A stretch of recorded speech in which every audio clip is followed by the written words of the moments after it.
Assalamualaikum, sugeng enjang lare-lare. Pripun kabare dinten niki? Mugi dipun paringi kasehatan nggih. Wonten ing mriki Ustazah badhe ngajaraken basa Jawa. Ing piwulangan minggu wingi, lare-lare sampun nyinaoni babagan jenising kegiatan padinan, utaminipun kegiatan ing dina Minggu. Ayo, tesih kelingan apa mboten?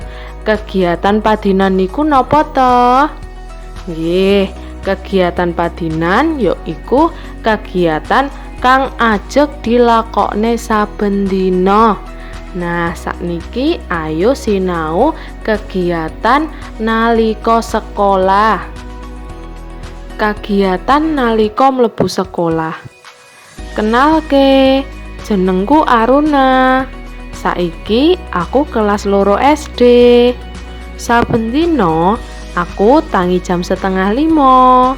Sakwise tangi turu, aku nata paturon banjur salat subuh.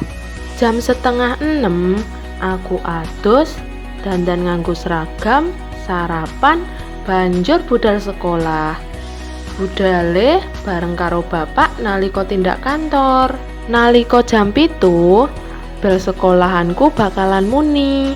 Bu Siti, guru seniku, gage menyang kelas kanggo menehi piwulangan lan pitutur. Saben dina piwulangan diwiwiti kanthi ndedonga sesarengan.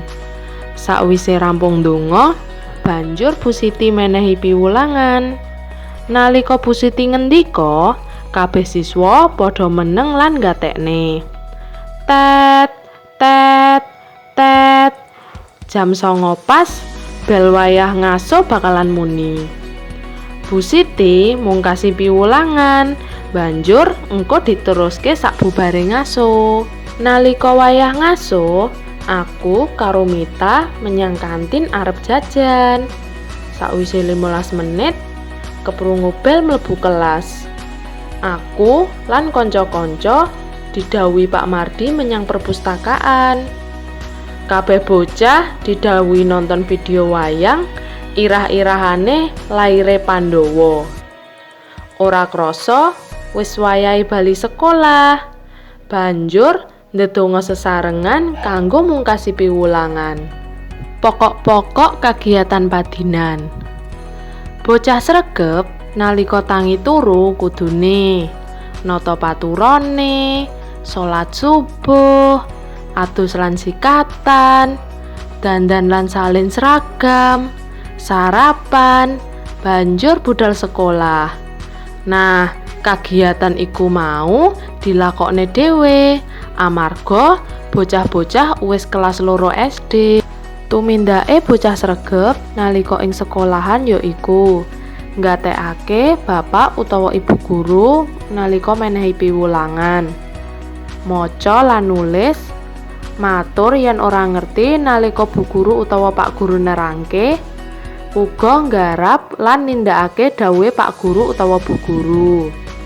Nalika ing sekolahan mboten pareng ngeyel, apa meneh playon ing jero kelas, amarga iso ngganggu kanca-kancane yen arep sinau.